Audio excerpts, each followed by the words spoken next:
5 lakh pensioners आहेत, त्या सर्वांच्या वोटचा विचार करून सर्व पक्षांना भेटून, सर्व पक्षांच्या नेत्यांना भेटून त्यांच्याकडून आपल्यासाठी काही शब्द, काही वचन आणि काही प्रॉमिसेस घेण्यासाठी ते गेलेले आहेत. त्या 3 दिवसापासून तिथे आहेत, अजून पुढचे 3 दिवस तिथे राहतील. ते सध्या गया आणि पटना या 2 ठिकाणी, दरभंगा इतर ठिकाणी जाणार आहेत. ते नसले तरी ते आले नसले तरी त्यांच्या अर्धांगिनी श्रीमती मीनाताई राजावत या इथे आलेल्या आहेत. त्यांचे मी आभार मानतो.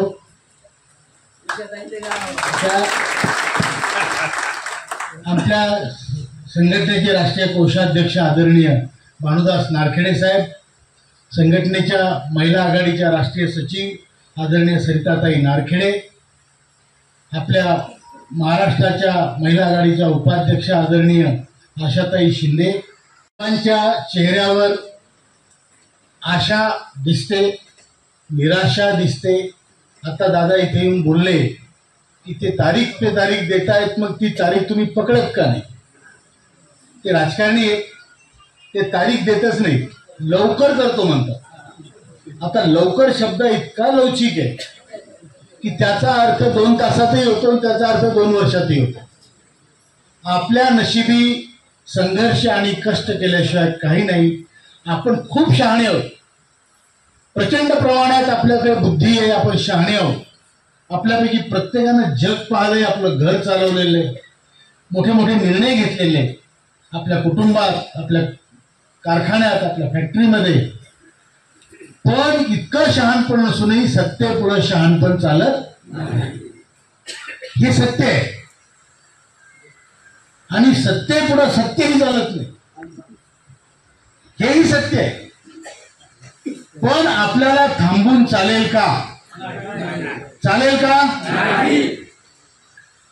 आता नाठाळाच्या पाठी आपण काठी घालू, पण त्याच्या अगोदर आपण आपली लंगोटी देण्याचा प्रयत्न करतोय. नाही जमलं तर त्याची लंगोटी ओढू आणि तरी नाही जमलं तर त्याच्या पाठीत काठी. आपण वृद्ध लोक आहे.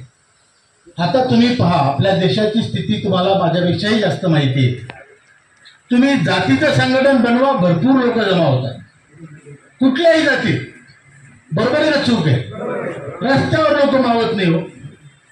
इतके लोक जातीच्या नावावर जमा होतात, धर्माच्या नावावर जमा होतात. पण केवळ हक्काच्या नावावर विविध जातीतले, विविध धर्मातले, विविध डिपार्टमेंट मधले लोक एकत्र येणं, ते पण म्हातारे लोक, हे कठीण आहे. आज पुण्यात पेन्शनरांची केवढी मोठी संख्या आहे, पण इतके लोक येऊ शकत नाही कारण त्यांची स्थिती तशी नाही, त्यांच्याकडे पैसा नाही, आरोग्य नाही. आणि म्हणून आपण लोकांना दोष देऊन फायदा नाही.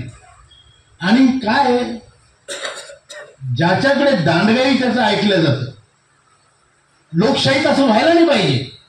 पण आज परिस्थिती अशी आहे, जर आम्ही एसटी बसेस जाळू शकत असू, नासधूस करू शकत असू, तर सरकार पहिल्यांदा आमच्याकडे, किंवा मग एक माणूस उपोषणाला बसला तरी ते लिंबू पाणी घेऊन पळत येतात. बरोबर आहे ना? आपण म्हातारे लोक आहे, शकत नाही. हे आपलं विकनेस आहे. आपल्याला माहित पाहिजे आपलं बळ काय आणि आपलं विकनेस काय. आपल्यातला हा कमजोरपणा आहे की आपण एकत्र येऊन दांडगाई करून, तोडफोड करून आपलं बाहुबळ दाखवू शकत नाही, कारण आपल्या बाहुत आज बळ नाही. त्यामुळे ते निर्णय आपल्याला घ्यायचे असतात. मी एकटा ते निर्णय घेतच नाही. संघटनेत निर्णय घेण्याची एक पद्धत आहे आणि सगळे मिळून निर्णय घेत असतात. त्याचं पहिले झूम मिटिंगवर अप्रुव्हल होतं, त्याच्यानंतर ते निर्णय अंमलात आणण्यासाठी कार्यवाही होते. तर म्हणून आपलं आंदोलन सातत्याने 10 वर्षापासून म्हाताऱ्या लोकांचं आंदोलन आहे. ते कमजोर आहे, पण ते कणखर आहे, त्यात सातत्य आहे. जसं आमचे दादा सुभाषराव पोखरकरांनी सांगितलं की तुकाराम महाराज म्हणतात की पिवल्याशा रोपट्याचं मूळ सुद्धा दगड फोडून आत घुसतं, तुम्ही सुद्धा या वयात वटलेल्या झाडाची मुळी तुम्ही दिल्लीच्या दरबारात घुसवली, अजून मुळीच्या जवळ पाणी आलं नाही, पण दगड तुम्ही फोडलेला आहे आणि ते पाणी पण लागणार आहे. गलांडे साहेबांच्या भावना मला कळल्या आणि ह्या भावना तुमच्याच नाही, देशात अनेक लोकांच्या आहेत. पोखरकर साहेबांच्या भावना मला कळल्या, त्याही अनेक राज्यातील सगळ्या लोकांच्या आहेत की मोठा एल्गार व्हायला पाहिजे आणि आपण सगळ्यांनी आता विरोध पत्करायला पाहिजे असं त्यांचं म्हणणं आहे. आता याच्यावर निर्णय काय होईल ते आपण ह्या गोष्टी मांडू. माझ्यासमोर आपल्या शिंदे साहेबांनी हेही मानलं की सुप्रीम कोर्टात आपण जनहित याचिका दाखल करू, तो एक इलाज आहे, उपाय आहे. याच्यावर आपण सगळे चर्चा करून निर्णय घेऊच, त्यात काही शंका नाही. आणि तुम्ही असं सांगू नका की ही संघटना कोण्या एका पॉलिटिकल पार्टीच्या मागे लाळघोटेपणा करते. मुळीच नाही, मुळीच नाही. ती रुलिंग पार्टी असली तरी नाही, ते मंत्री प्रधानमंत्री असले तरी नाही, पण हे सत्य आहे की तुम्हाला जे आज सत्य येतं त्यांच्याचकडून काम करून घ्यायचं. बरोबर आहे ना? तुमच्यातले जेवढे नेते देशात आपण नेमलेले अप्रामाणिक माणूस तुम्हाला सापडणार नाही, विकल्या जाणारा माणूस सापडणार नाही. पण आपल्याला काही पदासाठी आपण ते लहान नाही की आता दानवे करून काहीतरी व्हायचं. आपल्याला आपण अशा वयात आहे की या जन्मात काहीतरी करायचं, पुढच्या जन्माच्या खिडक्या दारं उघडून द्यायची. बरोबर आहे? त्यामुळं इथं कोणी बेईमान नाही, इथं कोणी विकल्या जाणार नाही आणि इथे सगळं स्ट्रेट फॉरवर्ड लोक आहेत. पण विचार करावा लागतो की आपल्याला आपलं नाव कमवून नुसत्या टाळ्या घ्यायच्या का आपल्याला लोकांचं काम करून घ्यायचं. हे फार मोठा निर्णय आहे. मला जर असं वाटलं की मी नेतेगिरी करावी, चमकवावी, तर मी म्हणेल घ्या आत्मदहन करा. नाही सगळ्या करणार, 5-6 लोक करतील, माझं नाव होईल. पण पुढं काय? पुढं काय?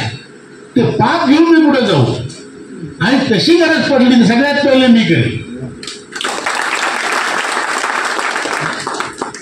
आता तुम्हाला इथे तुम्ही मोठ्या आशेने आलेले, इतका वेळ वाट पाहिली आणि तुम्हाला अशी इच्छा आहे की काय आतापर्यंत घडामोडी झाल्या तेही मी तुमच्या समोर ठेवाव्या. हे माझं कर्तव्य आहे आणि त्या घडामोडी ऐकून त्याच्याबद्दल मत बनवण्याचा तुमचा अधिकार आहे. आणि म्हणून इथे मी आलेलो आहे आणि पोखरकर दादांनी पण त्याच हिशोबाने इथे मीटिंग ठेवलेली आहे. आपण एक आंदोलन जाहीर केलं होतं. आंदोलनाच्या स्टेप्स आपण 4 केल्या होत्या, 4 चरण. की पहिल्यांदा सगळ्या MPला भेटून त्यांना पत्र द्यायचे. प्रॉब्लेम कसा आहे, आपले लोक, आता पुण्याची गोष्ट वेगळी आहे पण जनरली मी सांगतो तुम्हाला, 10-15 लोक जाऊन त्या MPला भेटू शकत नाही. त्यांना असं वाटतं हा आपलं नाव डायरीत लिहून गेलं. खरं असं वाटतं. पुण्याची गोष्ट वेगळी आहे, इथची लढवय्यपणाच वेगळा आहे, ते त्यांनी इतिहासात सिद्ध केलेलं आहे. पण आता बाकी राज्यांमध्ये आता UPमध्ये 80 MPs आहेत. 80 MPs पैकी 8 MPला लोक भेटले असतील. पण भेटायची त्यांची तिथं म्हणजे असं आहे की ते MPच्या दारी येऊन असे बसतील. भेद एवढा मोठा आहे आणि अशा लोकांचं आंदोलन आपण लढतोय की तुम्ही MPला जाऊन भेटा. तरी यावेळेस बऱ्याच MPsला भेटून त्यांना सांगून, विषय समजून सांगून, पण असं म्हणणारे आपली लोक नाही की 50 लोक 100 लोक जातील आणि म्हणतील साहेब हे तुम्हाला करावं लागतं, पुढच्या महिन्यात आम्हाला सांगा तुम्ही काय केलं. आमचं हो का नाव, तुम्ही आमच्यासाठी काय केलं मतदार म्हणून पुढच्या महिन्यात आम्हाला सांगा, नाही तर पुढे इलेक्शन विसरून जा. असं समजू नका काय म्हातारे आम्ही काही करू शकत नाही. म्हातारे लोक बरंच करू शकतात, लोकशाही खूप करू शकतात, ओळखी पाळखी आहेत, अनुभव आहे. पण आपल्या लोकांमध्ये तेवढी क्षमता, शक्ती नाही, हे सत्यता आहे. अनेक ठिकाणी आता दक्षिण भारतामध्ये खूप जोरात चालू आहे किंवा इव्हन पूर्व भारतामध्ये थोडंफार आहे, महाराष्ट्रात खूप जोरात आहे, गुजरातमध्ये खूप चांगलं चालू आहे, हे सगळं चालू आहे. पण त्या MPला तुम्ही जर 100 लोक भेटले आणि सांगितलं की दादा हे करावं लागतं आणि एका महिन्याच्या आत आम्हाला तुम्ही रिपोर्ट द्या, मी रिपोर्ट देतो, मी तुमचा राष्ट्रीय अध्यक्ष तुमच्या आपल्या संघटनेचा आहे, मला असं वाटतं मीटिंग घ्यावी आपण जावं आणि आतापर्यंत काय झालं हे लोकांना सांगावं, त्यांचा अधिकार आहे ऐकण्याचा. त्या एमटीला आपण म्हणू शकलो पाहिजे की भाऊ तू निवडून दिलं माहिती, निवडून दिल्यावर तू आमच्या एका महिन्यात तू काय कष्ट केलं एवढं सांग आमच्यासाठी. आमचं हो जाऊ दे तिकडं, तू काय केलं. पण ते आपण म्हणू शकत नाही, तेवढी आपली क्षमता दिसत नाही. पण तरी यावेळेस आपण पहिला चरण खूप मोठ्याने केला. नंतर आपण EPFO ऑफिसेसवर आंदोलन केलं, कलेक्टर ऑफिस, EPFO ऑफिस, मोठ्या प्रमाणात भारतभर आंदोलन झालं. त्याचे पडसाद दिल्लीत उमटले हे मी तुम्हाला आनंदाने सांगू इच्छितो आणि अभिमानाने सांगू इच्छितो. त्याच्यानंतर तिसरा चरण आपला CBTच्या मिटिंगच्या समोर राडा करणे हा होता. CBTची मिटिंग सरकार पण हुशार आहे आणि त्यांच्या हाती सोर्सेस आहे, त्यांच्या हाती पैसा आहे, सत्ता आहे, साधनं आहे. आपल्या हाती काही नाही, पळापळ आहे. ही खरी गोष्ट आहे. आता ते हेलिकॉप्टरने जातील, तुम्हाला धडपडत एस टी नाही की एस टी नाही मिळाली तर ट्रेन आणि ट्रेन नाही मिळाली तर थर्ड क्लास आणि कसं तरी तुम्हाला जावं लागेल. खूप फरक आहे व्यवस्थेत आणि आपल्या. तर त्यांनी बँगलोरला 10 तारखेला ऑक्टोबरच्या मीटिंग ठेवली होती CBTची.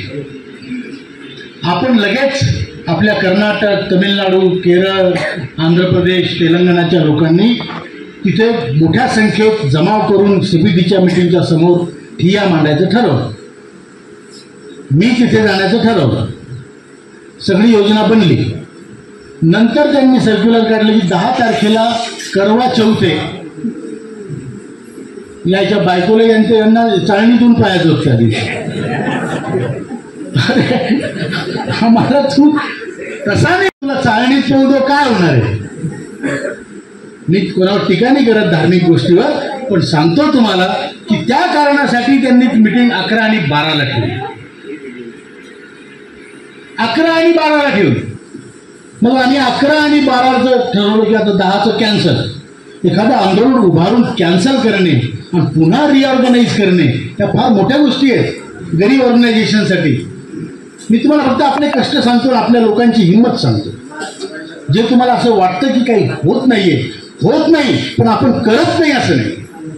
आणि मग 11 आणि 12 तारखेला बँगलोरला फ्रीडम पार्क म्हणून मोठी आंदोलनाची जागा आहे, ती फुल भरली होती. तुम्ही फोटो पाहिले असाल, खूप मोठ्या लोक. पण 11 तारखेला 10 तारखेला 11 तारखेला का 10 तारखेला त्यांनी ती मीटिंग शिफ्ट केली दिल्लीला 13 तारखेला. म्हणजे त्यांच्या मागे आपण इतकी जत्रा घेऊन कुठं पळता. बरोबर आहे ना, चुकतं का भाऊ. मग ती 13 तारखेला मीटिंग ठेवल्यामुळं 11 आणि 12 तारखेला आपण तिथं मोठ्या सभा घेतल्या, आपला प्रोटेस्ट नोंदवला. आपले तिथे आपल्या महाराष्ट्राचे बरेच लोक आले होते. आणि त्यानंतर 13 तारखेला आम्ही रातोरात परत दिल्लीला पोहोचून उत्तर भारतातले लोक जमवून त्या CBTच्या मीटिंग पुढे मोठा धरणा दिला म्हणजे दिला. जेव्हा ते मंत्र्याला कळलं की इथं लोक जमले, नोटीस तर दिलीच होती आपण. त्या 10 तारखेची नोटीस दिली होती, 11ची दिली होती, मग 13ची पण दिली. तर त्यांनी आल्या आल्या तिथे लोक जमले होते, नारेबाजी सुरू झाली होती. तर 10 वाजता त्यांची मीटिंग 11 वाजता का 10:30ला सुरू होणार होती. मंत्री तिथे 10ला आले, त्यांनी आम्हाला बोलावून घेतलं. तुम्ही आमची मीटिंग सुरू व्हायच्या आत या, माझ्याशी चर्चा करा. एक केंद्रीय मंत्री, आता ते जाऊ दे आपलं काम अजून होत आहे की नाही, पण एक केंद्रीय मंत्री तुमची दखल घेऊन तुम्हाला 5 लोकांना भेटायला बोलवतो.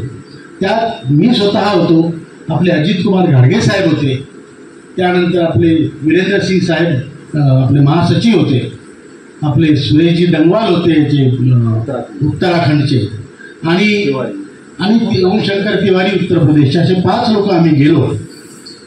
त्यांनी सांगितलं, मी त्यांचे शब्द तुम्हाला सांगतो, पुढे आपलं काम काय करायचं आणि कसं करून घ्यायचं ते आपल्यालाही माहिती आहे. मग पण त्यांचे शब्द सांगतो की साहेब, आम्ही तुमचा आदर करतो, तुमच्या संघटनेचा आदर करतो. हे मंत्री म्हणाले. आता ते मंत्री पण कोणी म्हटलंच गोड बोले असतात असतील, पण आता जे म्हटलं ते सांगतो. तुमचं काही चुकत नाही, तुमच्या मागण्या योग्य आहे, पण चूक कोणाची असू द्या, चूक आमची ही आहे की आमच्याकडून उशीर होतोय. हे मंत्र्याचे शब्द आहेत. म्हटलं उशीर म्हणजे किती उशीर? 10 वर्ष रोज 200 लोक मरतात, हे स्टॅटिस्टिक्सच आहे. आणि मग अशा परिस्थितीमध्ये तुम्ही उशीर करणार म्हणजे किती उशीर करणार? तर त्यावर ते म्हणाले मी लवकरात लवकर करण्याचा प्रयत्न करतो, मी तुमचा माणूस आहे, मी तुमच्या बाजूने आहे, मी कामगार मंत्री आहे, मलाही वाटतं हे काम व्हावं वगैरे वगैरे. आता हे झाल्यावर आम्ही म्हटलं साहेब आता आम्ही कंटाळलो. जे तुम्ही बोलले ना ते आम्ही मंत्र्याला बोललो. मीच म्हटलं साहेब आता आम्ही कंटाळलो, तुम्ही आम्हाला बोलावता, समजून सांगता आणि आमचे काय म्हणतात आमची काम समजूत काढता आणि बाहेर जाऊन आम्ही लोकांना ते सांगतो. आता तुम्ही काम करत नाही, तोंडावर आम्ही पडतो. मग हे कशासाठी करू राहिले तुम्ही? आम्हाला डिस्क्रेडिट करायचं आहे का तुम्हाला? लोकांच्या समोर आम्ही खोटारडे तर ह्या लोकांकडून काही होत नाही असं तुम्हाला दाखवायचं आहे का? ते म्हणाले नाही तसं नाही आहे, मी खरोखर सांगतो चूक आमची आहे, उशीर आमच्याकडून होतो. म्हटलं मग तुम्ही एक काम करा, तुम्हाला जे म्हणायचं असेल ते तुम्हाला आम्हाला लिखित स्वरूपात द्या आणि ते लिखित स्वरूपात आलं की आम्ही लोकांना दाखवतो हे असं असं म्हणतात. म्हणजे आपण काम करावं, लोकांना एकत्र करावं, संघर्ष उभा करावा आणि यांनी त्या नेत्यांना डिस्क्रेडिट करून टाकावं आणि संघर्ष खाली बसवून टाकावा. ह्या नेहमीच्या टेक्निक्स आहेत ह्याच्यामधल्या. ते म्हणाले मी लेखी द्यायला तयार आहे, तुम्ही आंदोलन करा, थोडं सौम्य करा, तुम्ही आंदोलन करा, उद्या तुम्ही 2:30 वाजता परत मला तुमची माझी मीटिंग शेड्यूल्ड आहे, तर 2:30 वाजता परत मला भेटायला मीटिंगला श्रमशक्ती भवनमध्ये या. तिथे भेटल्यावर त्यांनी सांगितलं, ते म्हणाले आता पुन्हा ते गोड बोलतात का खरं बोलतात हे त्यांना माहीत, मी तुम्हाला जे कानानं ऐकलं ते तोंडाने सांगतो. ते म्हणाले राऊत साहेब तुमची संघटना, तिथे मी होतो, वीरेंद्र सिंग राजावत आपले महासचिव होते, राष्ट्रीय महासचिव, त्याच्यानंतर तिथे राजीव भटनागर होते, नरगुण साहेब, रमाकांत नरगुणजी जे आपले दक्षिण भारताचे ते होते आणि डंगवालजी होते. असे 5 लोक आम्ही तिथे होतो. तिथे त्यांनी सांगितलं तुमचं संघटन खूप मोठं आहे. आता आपल्याला काही कळत नाही ना गर्दीत किती लोक, पण बाहेरून पाहणाऱ्याला कदाचित कळतं. तुमचं संघटन मोठं आहे, नॉन पॉलिटिकल आहे आणि तुम्ही लोक मर्यादेत राहून काम करता, म्हणून मला तुमच्याबद्दल आदर आहे. त्यांनी हे सांगितलं मी तुम्हाला काय काय लिहून द्यायचं मला सांगा. म्हटलं तुम्ही जे काय आपल्या चर्चा होतील, आमच्या मागण्या काय, तुम्ही कधीपर्यंत करणार, काय करणार, किती करणार हे तुम्ही सांगा. इच्छा अशी आहे जसं खासदारांच्या पेन्शनसाठी दरवेळेस ते रट लावायचे, आम्ही काय केलं म्हणे त्यांची पेन्शन सेक्रेटरी जे असतात सचिव वगैरे IAS अधिकारी त्यांच्या पेन्शनशी त्या प्रमाणात लिंक केली. म्हणजे जर सचिवाची पेन्शन वाढली का पगार वाढले तर खासदारांचे पण पगार किंवा पेन्शन वाढले. त्यामुळे म्हणे तो प्रश्न कायमचा सुटला. तुमच्या बाबतीत आम्हाला हॉचपॉच करण्याची किंवा काहीतरी तात्पुरतं काही करून तुम्हाला देऊन टाकण्याची अशी इच्छा नाही. आम्हाला असं वाटतं हा प्रश्न कायमचा सुटावा, म्हणून कमीत कमी 2 वेळ कोणत्या ना कोणत्या प्रकारे, कोणत्या ना कोणत्या नावानं, कोणत्या ना कोणत्या फॉर्म्युल्यानं तुमची वर्षातून 2 वेळ पेन्शनमध्ये वाढ व्हावी DA सारखी, त्यासाठी आम्ही प्रयत्नरत आहोत.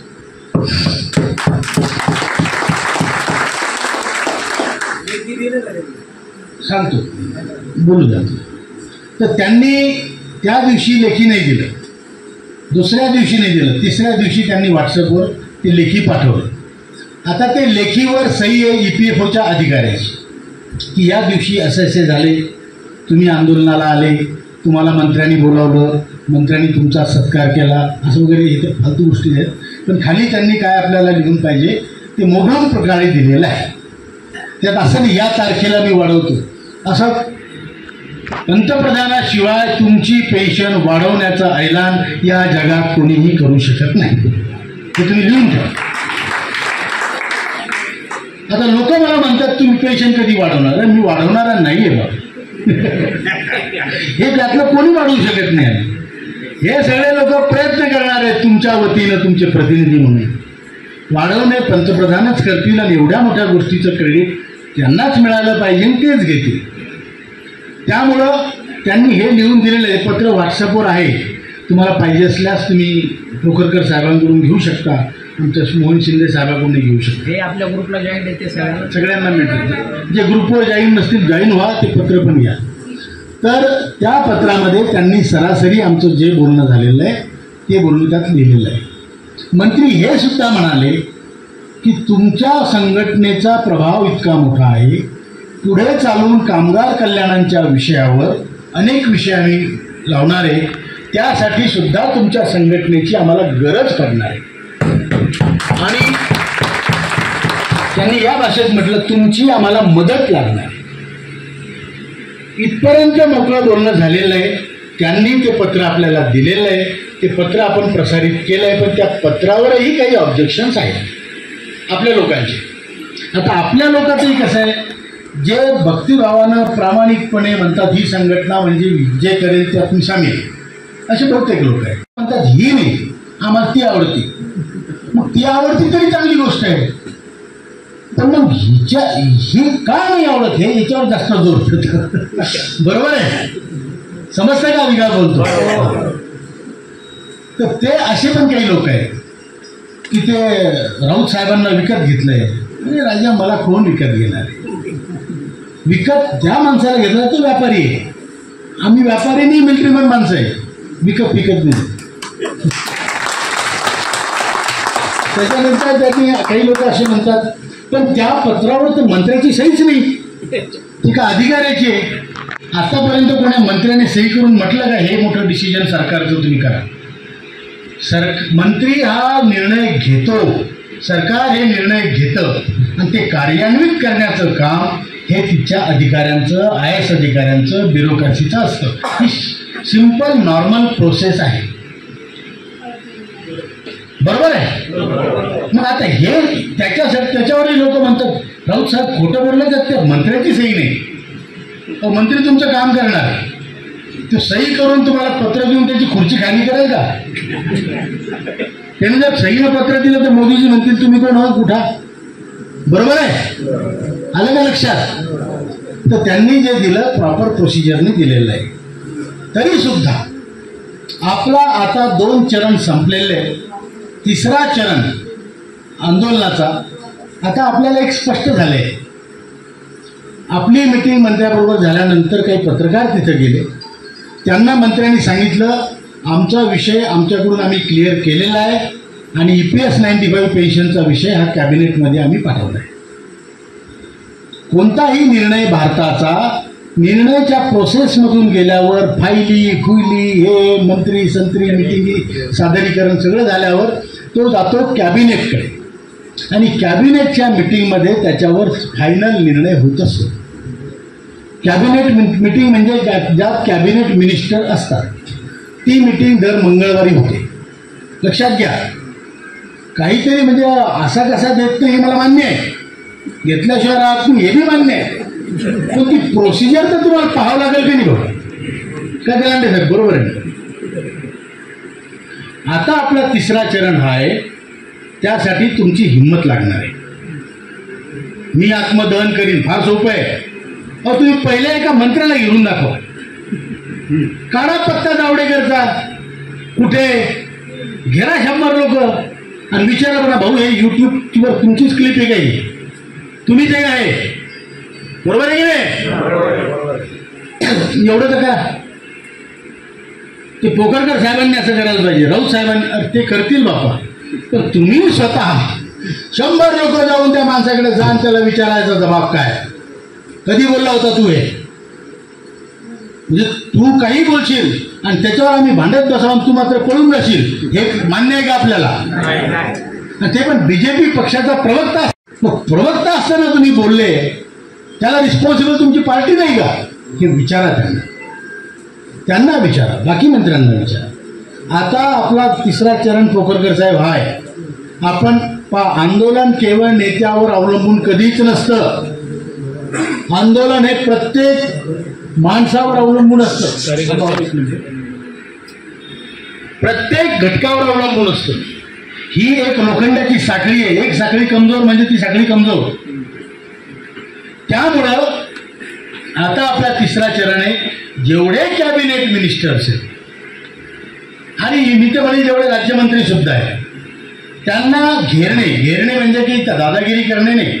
50-100 लोकांनी जाणे, त्यांना म्हणणे आदरणीय सर तुम्हाला हे माहिती आहे का विषय, कॅबिनेट मिटिंगमध्ये आमचा निर्णय का लागत नाही, 10 वर्षापासून आम्हाला का झुलवता, 10 वर्षात आमचे इतके लोक मेले त्याचा हिशोब कोण देईल, हे विचारण्याचं कर्तव्य तर आपलं आहे की नाही. आपण जे कोणाला की शिव्या देऊ राहिलो का, पण प्रश्न विचारणं आपला अधिकार आहे, तो आपण बजावला पाहिजे असं मला प्रामाणिकपणे वाटतं. आणि त्यात आपण कमी पडतो हे मला प्रामाणिक. इथे नसतील आणखीन कुठे असतील. आता मी सांगतो, मला जर म्हणाल तुम्ही किती मिनिस्टरला भेटू, ओ असं एकही नसेल ज्याचं नावही माहीत नव्हतं त्यातून कळलं की हा मिनिस्टर आहे त्यालाही भेटू. पण एकट्याला भेटून होत नाही. त्या कॉन्स्टिट्युएन्सीमध्ये जिथे तो माणूस राहतो तिथच्या लोकांनी त्याला भेटणे, त्याला विचारणे की तुम्ही आमच्यासाठी काय केलं. बरोबर का चूक आहे, अधिकार आहे ना. नाही बाबा तुम्ही साहेब काय म्हणतील, अरे साहेब काही नाही म्हणून राहिले 10 वर्षापासून, आपणच म्हणून राहिलो. बरोबर आहे, म्हणून त्या साहेबांना भेटा. हे आपलं चौथा चरण. आता हा 15 नोव्हेंबरपर्यंत किंवा 20 नोव्हेंबरपर्यंत आपल्याला संपवायचं. तिसरा चरण. चौथा चरण आपण 15 नोव्हेंबरपर्यंत आंदोलनाची नोटीस तयार करून देणार आहे आणि मोठं आंदोलन करणार आहे. ज्या आंदोलनात आपण काहीही करायला तयार राहू, त्याच्यावर सल्ला घेतला जाईल आणि मोठं आंदोलन करू. तुम्ही म्हणाल तर आक्रमक करू, तुम्ही म्हणाल तर डिस्ट्रक्टिव्ह करू, पण मोठं आंदोलन आपल्याला करायचं म्हणजे करायचं.